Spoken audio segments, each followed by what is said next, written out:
fascinating because, one, it doesn't exist in the dictionary yet, which is really an interesting thing. We hit our slang era in heliophysics. Merriam-Webster actually just picked it up. But heliophysics is like the science of the sun and everything that it touches. So when we think about ESCAPADE, folks would say, well, like, what does heliophysics have to do with some Mars mission? Why do we care about what the sun does to Mars? Well, ESCAPADE is a space weather mission. We're going out to ensure and protect the space weather effects on Mars, on our astronauts, on our spacecraft that are there at Mars. And as we saw over the last couple of days, space weather is kind of a big deal. It certainly is. Can you kind of talk about how space weather affected our launch? Yeah, so hopefully folks over the last couple of days got to see some really pretty light. The Aurora Borealis, as they call it. Just incredible, right? Stunning. We saw across the U.S., even down here at the Florida at the Space Coast. Space Coast, yeah. Right, we saw a red aurora sat over top of our rocket. And that's really cool. Like, that's a pretty light show. But what that really means is that the magnetosphere is kind of angry, right? It's got a lot of energetic particles that have come in from the sun, right? A coronal mass ejection came in, multiple coronal mass ejections came in from the sun, and they pushed it. A peace plan for Gaza. For the plan to advance, Hamas must disarm. Instead, tonight, terrifying images emerging from Gaza.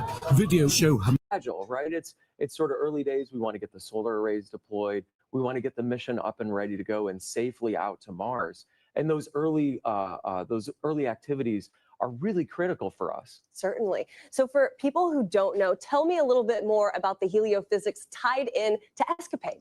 Yeah, so, when we go out to Mars, right, we're looking at how space weather, how the solar wind, how these coronal mass ejections and flares impact the Martian atmosphere, how they impact Mars as a system, how they impact and change how, atmospheric escape happens at Mars. Because Mars doesn't have the same atmosphere that we do here on Earth, right? Absolutely, absolutely. And that's always been a big question, right? When I look at the difference between our beautiful planet here on Earth and the water and the oceans and other things, why is Mars so different, right? There's a great question that relates to how Mars's atmosphere has escaped over the years, over the decades, over the millennia. And ESCAPADE is actually going to deliver to us a better understanding of whether the atmospheric escape changes in time or changes in space, right? And so getting that feeling and getting that understanding will let us figure out how Mars has changed over its history and be able to conserve and understand how that applies to us here at Earth. And for the first time, we have a lot of firsts, actually. So we have 2 satellites that are deploying that are going to give us information. And on top of that, this is the first time we are deploying not during the critical Mars window. We're actually going to go into kind of this like lollygagging phase just for a little bit until we hit that window. Can you kind of explain that? So isn't that amazing? Like, usually when you think about the planets aligning, right? I mean, the greatest planet alignment was when we sent the Voyagers out in the 70s, right? All the planets have aligned. We've gone and done the grand voyage, right? But as you go to Mars, every 2 years, a window opens up where you can make the most efficient trip to Mars. And all that means is that Earth and Mars are in the right spot of the trajectory or the right spot of their travel every year to where you can actually get from one to the other. So once every 2 years, we line up and we make this, it's like, how many Mars missions can we get off the ground in that one window? In that little window, yeah. But one of the great things, one of the innovations that we're doing here with ESCAPADE today is we're actually going to send it outside of that window. We're going to send it outside of that window because we can put it into a very benign, safe parking orbit and let it sort of hang out, loiter, hang out near us here at Earth. So we can make some measurements about the space weather here around Earth, and we can prep for those spacecraft to then, with their own propulsion, get themselves out to Mars when that window opens. We always talk about how, spacecraft are, frankly, the safest out in space, right? There aren't earthquakes or hurricanes or other things to worry about when they're out in space. And plus, we always love to have amazing data that come down from our spacecraft, almost no matter where they are. Certainly. And what's interesting is we're sitting here in 2025, but this mission is really going to take, it's 5 years when you also count all the way to when we're going to get the data that starts to come back, right? So 2025, around 2027 is when ESCAPADE will actually be at Mars, and then it starts kind of being reoriented. Is that my understanding? Yeah, we have a couple of different orbit scenarios with ESCAPADE because we have different questions, right? So one of the questions is, I want to be able to follow, have a leading following orientation of the 2 spacecraft and I want to see how things are changing in time by doing that.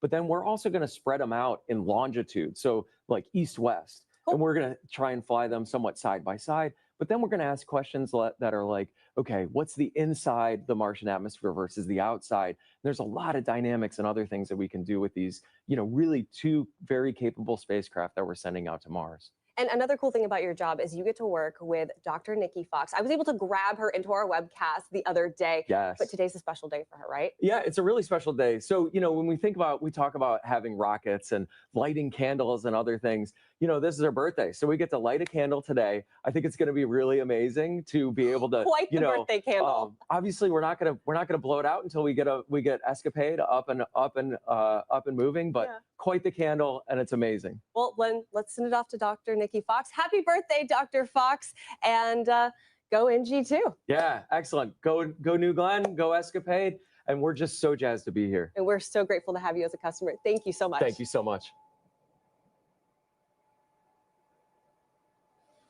Heliophysicist, who knew? Not in the dictionary, and he gave us so much good information, of course, on why we were affected by essentially that solar weather. So right now, you are looking at New Glenn on the pad as we await the launch of NG2, L- about 20 minutes. But let's take it back over to our very own Eddie Seifert, who is with employees right here at Rocket Park at the best spot to watch New Glenn take to the skies. Eddie, how are things over there?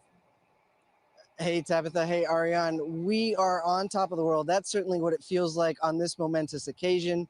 And, I changed up the view a little bit. Behind me, you see Lunar Plant 1. That's our newest building at Rocket Park. Now, Rocket Park sits on 250 acres of what used to be an orange grove. That was pre-2016. Since 2016, we've added 2.5 million square feet of production space. And our newest building, it's building the lunar landers that are going to help NASA and help Blue Origin return to the moon, this time to stay. And Eddie, I think we talked about this a little bit on our last webcast. That building behind you is massive. It's hard to tell because you're elevated yourself, but maybe you can talk a little bit to the scale of that building, as well as its location relative to other facilities here at Rocket Park.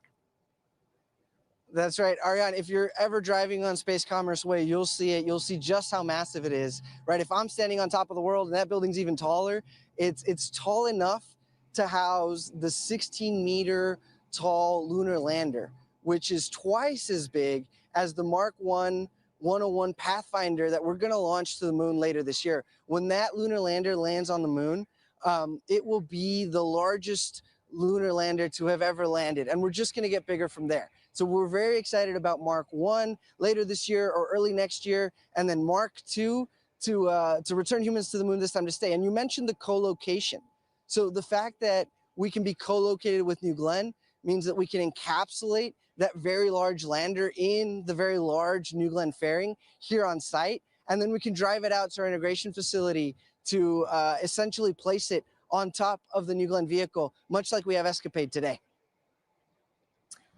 Eddie, thank you so much. Always so great to talk to Eddie because he can talk at hours and at length about anything to do with engines, with lunar, and of course, he's our hype man out there with everyone here at Rocket Park. Thank you again. If you didn't notice, on his shirt actually are little lunar landers as well. But right now, we're going to toss it over to New Glenn on the pad as we await the launch of NG2. And in about 30 seconds here, we're going to hear another go pull. So let's go ahead and listen in.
Welcome back, everyone. You are currently watching NG2. Now, we are awaiting the go poll for terminal count.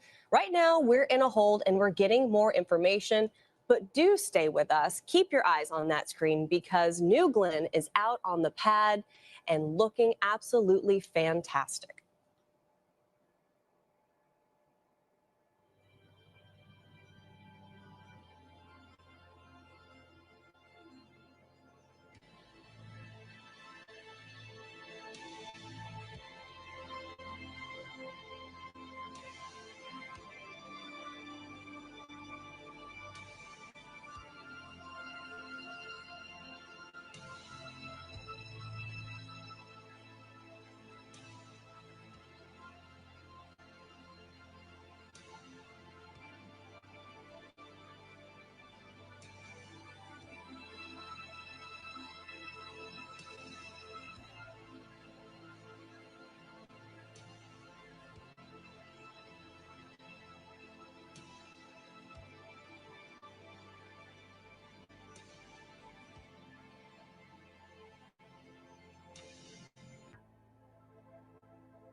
All right, everyone, you have your eyes on New Glenn. This is NG2. We're at L minus 18 minutes and about 40 seconds. Now, coming up at the 17-minute mark, we will have that poll for terminal count. But Ariane, right now, I want to talk about how incredible this rocket is, how unique this rocket is. Can you kind of walk through for our viewers what makes this vehicle so unique? Sure. It's a two-stage vehicle. If you were able to tune in on Sunday, you saw a little bit of this explanation. But basically, when you talk about a two-stage vehicle, all that means for those of you that are not rocket nerds like us is that we're just stacking a rocket on top of a rocket. GS1, Glenn Stage 1, is the one on the bottom.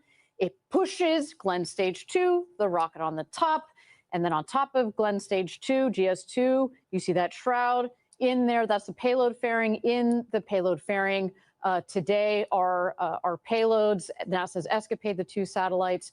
But what makes this rocket so special? We're going to land the first stage. The first stage is reusable. And what's cool about this first stage in particular is, we've had our New Shepard program, our suborbital program. We've learned so much from that rocket program. And there's actually some interesting similarities between the two, but also some differences. Up here, you see that we've put we call them now the forward fins at the top. Those help with the directional capability. New Shepard also has those. But this one, we also have the strakes. We want to be able to essentially fly this rocket back home and relight the engines. So it's a beautiful rocket. I cannot see it do its thing this first time in just a couple of minutes here. I know. And at L-17 minutes, let's listen in for that go poll for terminal count.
All right, guys, we have New Glenn on the pad, and the reason I have my computer in front of me is so I can tell you these great things. So we are go for terminal count at L-15 minutes and 30 seconds. You are watching NG2, New Glenn on the pad, the booster so appropriately named Never Tell Me the Odds, Ariane, and a great day to fly. A beautiful day to fly. Looks a lot better than it did on Sunday. We were just constantly fighting the Florida weather down here. It would be sunny, and then it would be rainstorm, lightning, and then it would be sunny again. It was a lot going on. But today is a beautiful, beautiful day to fly. So as you mentioned, we're now at L-15 minutes to go from New Glenn's second launch. And Tabitha, you recently had the chance to chat with our CEO, Dave Limp, about NG2, today's mission, and what this mission means for science and for our company. Yeah, you can see Kent right there on your screen. Hey, guys, giving you lots of love right here from the desk. Also thinking about our guys in Huntsville, Alabama, Van Horn, Texas, and of course, right here in Rocket Park. Now, when I got to talk to Dave, not only did he share his message to the more than 10,000 employees here at Blue Origin, some of which you see on your screen, but also how important NG2 is to focus on for our customers. This is a really big moment for Blue Origin. Can you tell me how NG2 compares to NG1? Yeah, I think NG1 was obviously our first mission. There was lots to learn, and we did learn a lot, and unbelievably successful in that we made our goal, which was to get to orbit. This time we're going to be a little bit more ambitious, and we want to not only get to orbit, but we have our first paying customer this time with ESCAPADE and get them off to Mars. That's the first part of our goal, and then the second part of the goal is to land the booster out on Jacqueline. And if we don't, we have more over here in the factory that we're building, but we're going to give it our best shot. Never Tell Me the Odds is pretty fitting for this booster. We are taking our second attempt at landing it for the first time. How are you going to feel if we land it? Well, I certainly will not channel my inner C-3PO. I will be very ecstatic. I will be on pins and needles up to that point, but it would be a huge achievement for the team and for Blue. I think that we have a good chance, but if we don't, like I said, we can build more, but I'll be over the moon if it happens. Now, New Glenn is obviously just one of the many systems we have here, right? We have New Shepard, we have Lunar, we have In-Space Systems. How are all of those organizations really working together to further our ultimate goals? Yeah, I think each component of what we do has a piece of trying to get millions of people to work and live in space, and they all have their individual. But as it relates to this particular mission, a huge amount of people have put work into it. Obviously, our engines team in building both the engines for the booster, the BE4s, and the BE3Us for the upper stage. We also have a huge amount of work by the, obviously, New Glenn team building this vehicle, but also New Shepard has been a pathfinder. So all our avionics fly on New Shepard first so that we can get a sense of what's going on there and get a sense what it's like to have flight-ready hardware. And so it takes a whole team, and it's a very big cross-functional effort across Blue. You know, we have more than 10,000 employees here that are very excited about this moment. I'm one of them. What is your message to those who are going to be watching our webcast and be watching NG2 take to the skies? Well, I think everybody will be a little bit on pins and needles, I'm sure. But I would say that this is a culmination of a lot of work from a lot of teams. It's not the end point of our journey. Obviously, we have a lot more rockets to make and a lot more customers to make happy as we move forward. But to the extent we're successful here, I hope everybody at Team Blue takes a pause, smiles a bit, celebrates, because it'll be a great achievement for us. And we'll take that deep breath, we'll sort of embrace the moment and then move on, because we have a lot of customers waiting for us to succeed. And there's nothing that makes you happier in business and in your life when you see the smile on customers' faces. Did you ever think that you would be doing something like this in your career when you're watching your rockets launch? No? No, not in a million years. I was very happy making Fire TVs and Echoes, but it is a boyhood dream, and so to be able to have it, I kind of pinch myself every day, and just amazed that I get to wake up and help this lead this amazing team of people build incredible technology like New Glenn. I mean, and a reference to that, one of the first things they ask you when you come onto Blue Origin is, what is your first memory of space? What is your first memory of space? Yeah, I have a lot of pictures. It turned out my third, fourth, and fifth birthday, I have these old Polaroids of the cake, and they all have rockets on it. I was enamored with rockets as a kid, and never took the path where I thought I'd be running a rocket or a rocket company. But it turns out that it was very early in my life that I had a lot of love for it. And we're so grateful to have you here at the helm. Dave, thank you so much for your time. I appreciate it. Yeah. Obviously, so great to get to talk to Dave, especially when we're kind of on the edge of this historic moment. But like he said, no matter what happens today, we have lots of hardware behind us already in the works. And it's a great day for Blue Origin. And we're so proud of everyone who's been a part of Team Blue up until this point. Absolutely. And you can actually see the difference even between now, today and Sunday. They're getting ready to work on, looks like this one is going to be the next forward. We've got another forward. We've got another aft over here. So we've got a lot of rockets that are coming down the line. But we're just feeling pretty good about, cautiously optimistic. We know how difficult this is. I'm going to lose my mind if we land this booster today. But as we mentioned, we've got other hardware coming down the line. Yeah, and landing the booster, it's no easy undertaking. Now, our team, including myself, recently had the opportunity to spend a day at sea with our Jacqueline crew and learn more about the operation of landing and securing the booster. A live look at Jacqueline right there.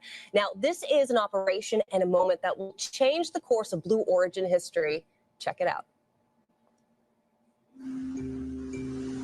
The Jacqueline is that landing platform vessel where New Glenn will come down, land, and we secure it and bring it back in. She's 380 foot long to 150 foot wide, and she's a self-propelled vessel. We are the recovery side of the operation. This is where GS1 is going to land, and actually that feather is a center point. We have to leave 4 days before launch. We check all our equipment, and we ensure that everything is working, everything is fully functional. We transit for 300 to 400 miles, depending on how far the landing location is. And once we get there, dynamic positioning allows the thrusters on board here will hold this in position within a range of about 10 feet. We'll have a couple small changes of Jacqueline's position. They're going to feed us new coordinates, right? So we might move 500 yards this direction, a little that way, but we're generally in the area. And right up to like 45 minutes or an hour before, that's our final position. When the booster lands, the ROV will come out. Once it's mated with the booster effectively, we'll start pumping high pressure nitrogen into the booster. which will allow the detanking process to continue to make the booster inert and safe for us to operate around. These are the transit stands. These are what we actually use to secure GS1 to the deck. Each one of these units is individually controlled. We'll have 6 different operators operating them out under the vehicle, and then we're able to lock out the stands, which basically rigidizes GS1 to the LPV deck and allows us to bring it home. The complexity of what we do out here is pretty important because we operate in such an isolated environment. We're hundreds of miles offshore. We're relying on satellite communication. The one thing about working on the ocean and in the elements, we fight it. It never wants to work with you. The best you can do is just get along with it. I hope people understand how important reusability is to this program. Us being out here and allowing us to retrieve these vehicles and bring back and reuse them, we reduce the cost, we reduce pollution. My favorite part of being Team Blue is how everybody works together as a very cohesive group. This is really rewarding just to kind of see everyone marching together towards one successful landing operation.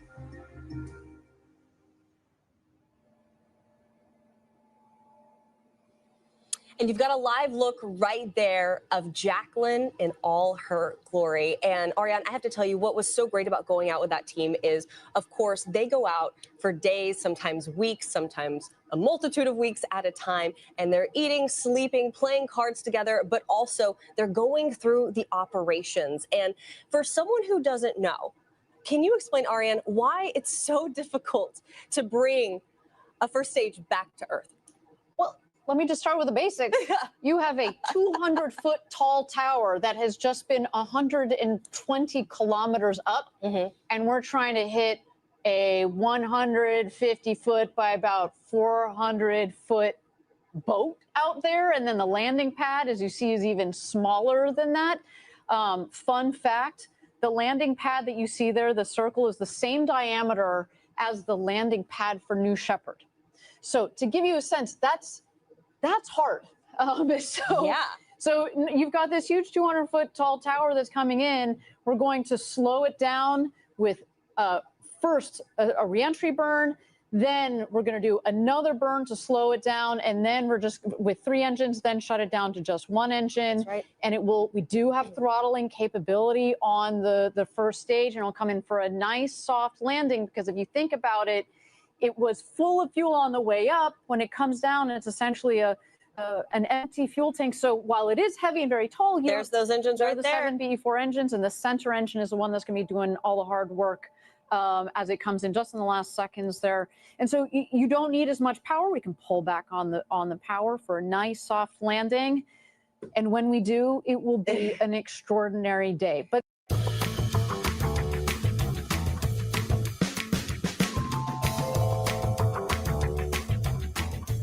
to refurbish the vehicle, but our whole game plan, launch, land, repeat, is to be able to flip this rocket around and fly it again very shortly here. I should say, with New Shepard, we landed the first time in November of 2015. And here we are 10 years later. And here we are, well, 10 years later, yeah, but it only took us about 2 months to flip around the first rocket that had ever gone to space and back. So we've got kind of same time scales that we're thinking here. It's not going to, we want to go fast on this. And if you're taking a look at your screen, you see New Glenn on the pad, and on the upper right-hand corner, you see L minus 4 minutes and about 6 seconds. That's going to change to a T minus any moment, and that is really when the vehicle itself is starting to run on its own.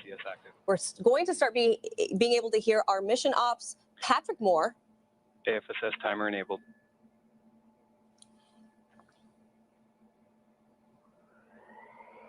Terminal count system is active. From here on out, the vehicle is running fully autonomously on software. Disengaged.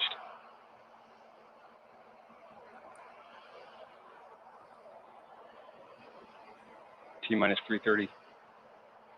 Rapid retract arms. Magic charge initiated.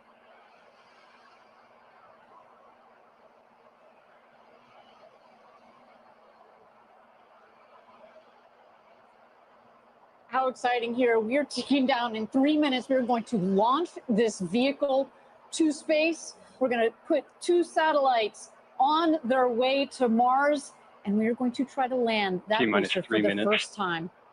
So exciting, and a big props to our launch control team that has managed to do a recycle on this vehicle. We want to fly today, Tabitha. Oh, there are the cheers. Yes, the energy is palpable. Our launch director, Megan Lewis, she's in the control room now. I know this is an exciting moment from her. There we have employees from all across the United States. This is Huntsville, Alabama. Big shout out to our teams there. And of course, GS1 HQ, start. Ken Washington, we see you. Washington. All right, rocket going through its last motions here, making sure the tanks are pressurized to their proper flight levels. That's right.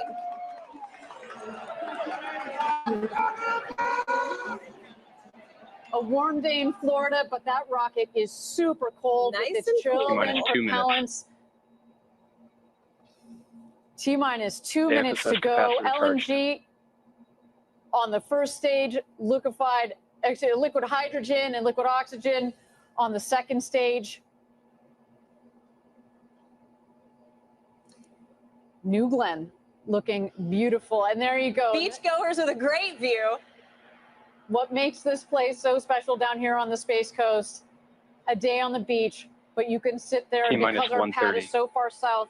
A spectacular view for everybody here in Cocoa Beach. Now we've transitioned from ground power to the vehicle's own internal power. I mean, we are getting close. Aria, hold my hand. I'm getting really excited. There are those BE4s, 7 of them, ready to take New Glenn. 3.85 million pounds of thrust combined. 60 seconds. In just 60 Range seconds green, here, as mentioned before. We will light 4 of the engines, then 3 of the engines, just about a second or 2 off for a staggered start. You'll see the big water deluge, and that's when you know that it's game on. I love hearing all those sounds. You hear the power up. You certainly do. And with that, you'll see that water any second now. Let's turn it over to launch control. Let's go, New Glenn. GS1 hydraulics internal. Never tell me the GS1 at odds. flight level. GS2 at flight level.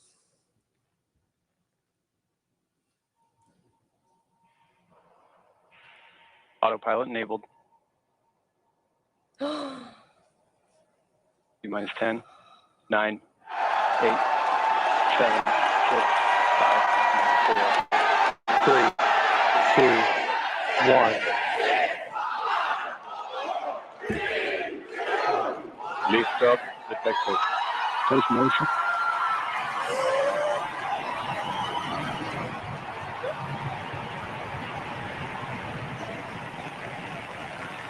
Here's one has cleared the valve.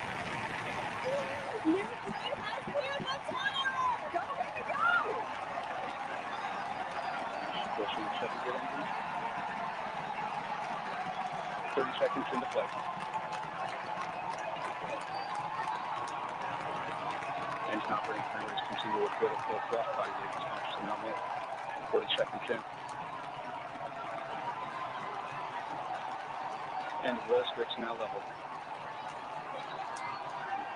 50 seconds into flight. Continue to see good engine operating parameters. But remember, we're coming up here on max Q, maximum dynamic pressure. This is the hardest point on the vehicle when it comes to the pressures and the speed. We want to see this rocket punch through that max Q will stand by. Seat control, good MR control. 1 minute, 15 seconds in.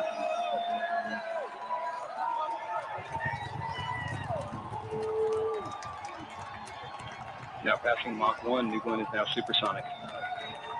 Supersonic! And we can hear the 1 minute, 30 seconds.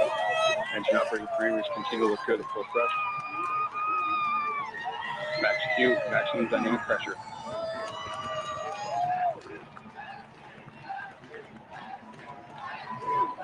One minute, 45 seconds in. We're past max All Q. 7 The V4 rumble engines is continue real. with good. Body rate's nominal. Seeing good control on MR and TDC. Acceleration profile nominal. Now passing 2 minutes into flight. BE4 is unreal.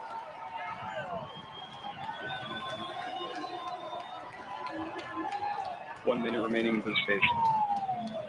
All right, 1 minute remaining in boost phase. You heard our team say. Then we'll hit Nico, main engine cutoff. That's going to lead to a sequence of events. We will separate the first stage from the second, and that's when the first stage is going to begin its journey back home. We're going to see if we can land the booster separately. Of course, we will get the second stage off and going with the NASA ESCAPADE satellites on board on their way to Mars. Trajectory continues to look good, seeing good data quality coming down from the vehicle. Body rate response. Great to hear that. Good data quality. All 7 engines continue looking nominal. Next up, Miko, which is main engine cutoff.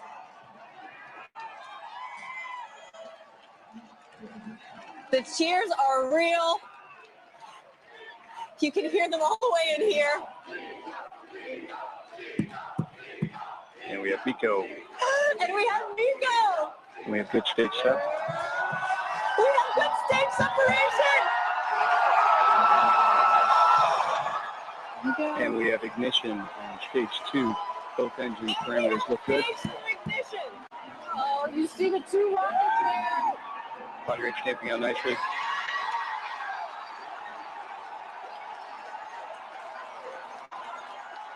Both B3U engines look good at the high thrust set point. Body rate responses look good.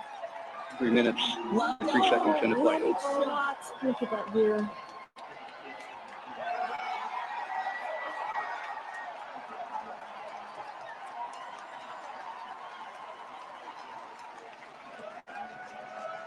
We have good indication of payload fairing jettison. Both the E3U engines continue to look good. Body rate response is nominal. Seeing good data coming down from both stages. Great data. We're 4 minutes into NG2.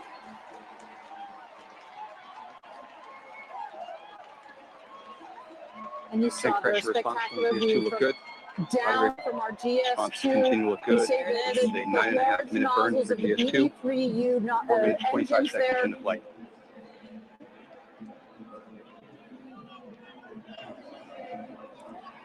Wow. All right, at 9 minutes is when we're expecting the first stage to touch down on Jacqueline.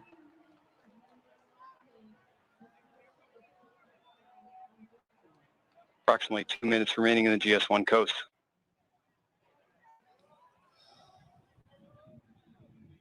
Thank you again, everybody, for joining us for NG2. So far, a nominal mission. GS2 is now 320 kilometers downrange, traveling at 2.8 kilometers per second. Trajectory continues to look good on both stages. Clean separation, clean fairing right down the middle of the range jettison. track. Engine operating parameters on GS2 look good. Sounds like our GS2 is having a beautiful ride. The NASA ESCAPADE satellites are exposed to space right now. And we've got GS1 coming down for landing GS2 body at rate's T nominal. plus 9 minutes.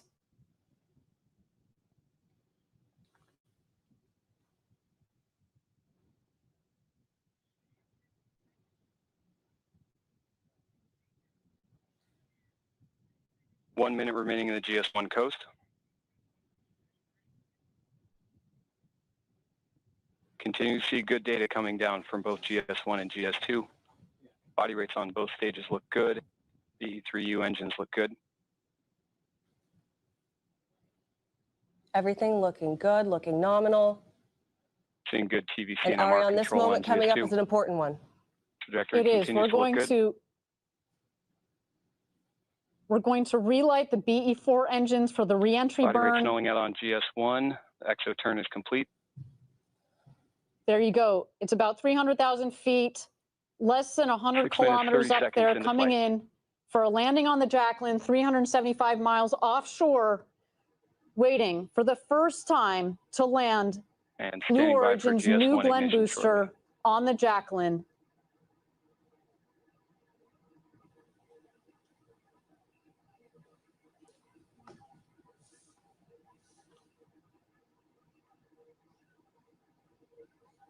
Continue to see body rates on GS1. That looks great. We have our booster reentry burn. Oh, all 3 engines. No matter what happens next, we have had a good day. This is further than we made it on NG1. That's right. The indication of engine ignition on GS1. Continue to see good data from GS1. About a minute and a half engine parameters look good. is when we would see. Confirm engine cutoff. Never tell me the odds. Return to Earth. You see the kind of horizontal position. We've got the strakes on the base of the booster, which give it lift. So we can basically fly this booster. Of course, we're using the forward fins as well, plus some of our reaction control system to, as well as the gimbling on the beaten forward engines to turn the rocket accordingly. On here, it starts to tilt down. Now halfway 1 minute to go. GS1 system, Less than GS2 systems 40,000 continue to look good.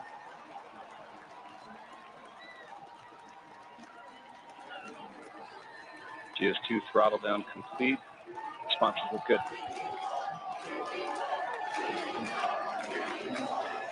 Eight minutes, 20 seconds from the flight.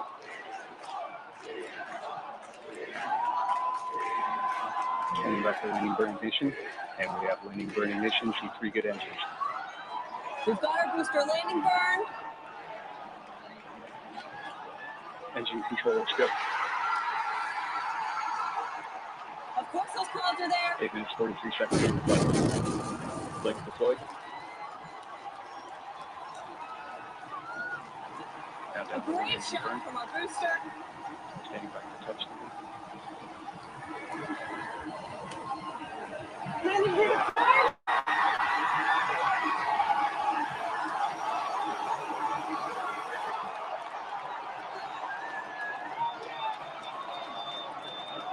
Standing back to touchdown. Touchdown.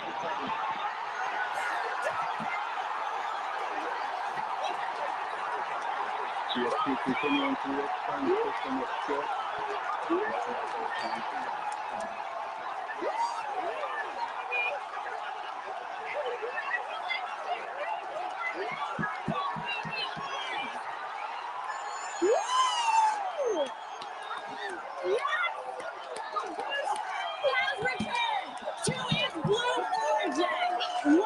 GS2 systems continue to operate well, just continuing to expand burn.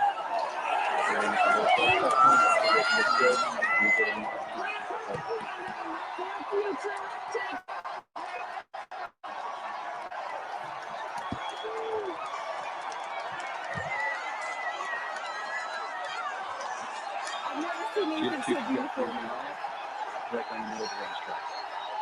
10 minutes, 15 seconds.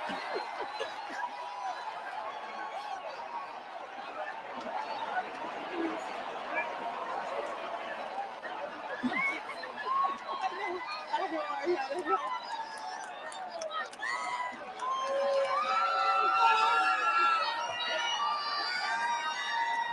Congratulations, Team Blue.